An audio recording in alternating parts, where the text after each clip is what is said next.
Before we get into the financing for SMEs, let us understand the definition of SME. These definitions differ from country to country. As per the SME policy framework developed by the Ministry of Industries of Sri Lanka in 2017, SMEs are defined as any business entity or enterprise which has less than 300 permanent employees and has an annual turnover less than rupees 750 million. SMEs play a major role in economic development of a country and are identified in most countries as the backbone of their economy. In the SME category in Sri Lanka, it varies from well-established and structured company to extremely small-scale operations with individuals running with 1 or 2 employees. In this video, we are aiming to focus on some key elements related to financing for SMEs.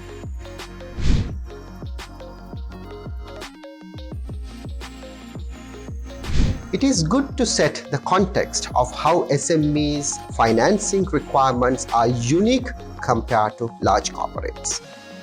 One must understand the following distinctive points relating to SMEs. Number 1, there is lack of formality in approach to work, which is overlap between owner's personal income, expenses, asset and liabilities with the business. This also caused by lack of understanding of the importance of proper financial reporting and auditing. Number 2, heavy reliance on one individual or owner to run the show. Number 3, lack of awareness to manage the working capital needs and weak focus on cash, debtor and creditor management. Number 4, reliance on self-funding the business or relying on informal sources to keep the business afloat. This causes SME to take on loans with higher borrowing rates and unfavorable repayment terms. SMEs should try to strengthen these areas to improve their businesses and develop resilience to face challenging times such as ongoing pandemic.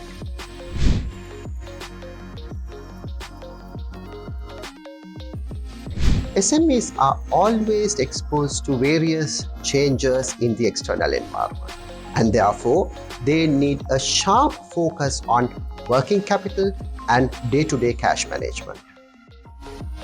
Remember, working capital is considered as the lifeblood of any business, where the company should be fully focused on its priorities. Any slight disruption to working capital could lead to a failure of the business. Also, it is important to understand most SMEs operates with very thin profits margins, and therefore any increase in cost of production could erode their profits as well as their capital. Therefore, SMEs should keep in mind that they need consistent financing provided by credible sources to support operations at all times.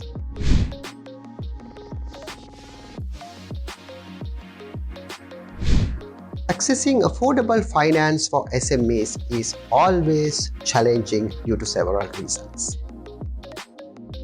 As highlighted before, it is important to maintain a proper set of accounts to assess the profitability and financial position of a SME clearly. It is also important to understand the role of creditworthiness plays in obtaining finance for SMEs. Certain SMEs may avoid maintaining proper financials due to the fear of paying taxes. However, this makes it difficult for financial institutes to assess the creditworthiness of the company.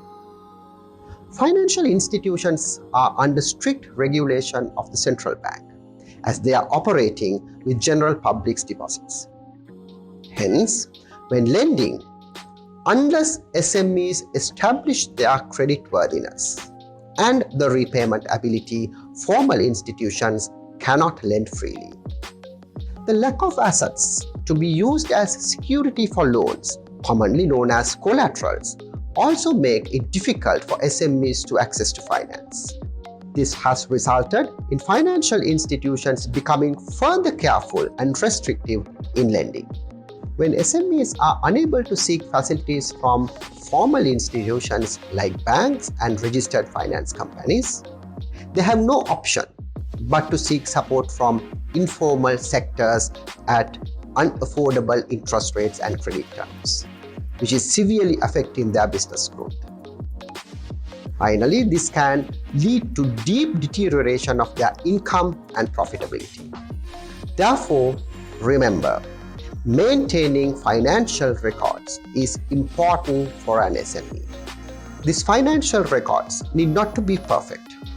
It could be simple recording of income, expenditure, assets and liabilities, which will go a long way. Additionally, every SME should have a clear, written business plan for themselves, as this will help them to obtain financial support from a formal financial institution.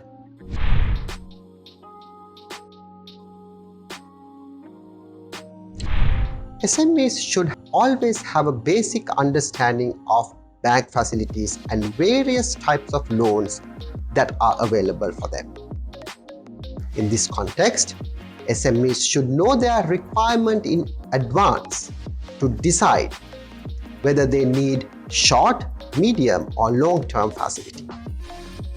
The golden rule here is that short-term facilities should be used for short-term use. Payment of salaries, utility bills, finance a supplier should be done by using facilities such as bank overdraft or short-term loans. The medium-term requirements such as purchasing a vehicle or soft machinery should be backed by a medium-term financing arrangement such as a finance lease or a term loan. Finally, long-term requirements such as investment in land, building or heavy machinery should be financed through long-term loans or owner's capital, normally we call as equity. At the same time, it is crucial that SMEs critically evaluate their debt service ability, as high debt levels would be detrimental to the sustainability of any business. In addition, gearing, which means the debt to equity ratio, should always be maintained at healthy levels. In conclusion, these are a handful of business tips in exploring financing for SMEs. However, in any complex situation, businesses should obtain expert advice accordingly to specific requirements. The focus of this video to help businesses to structure themselves for long-term continuity of their business and seek professional advice for their individual financing requirements.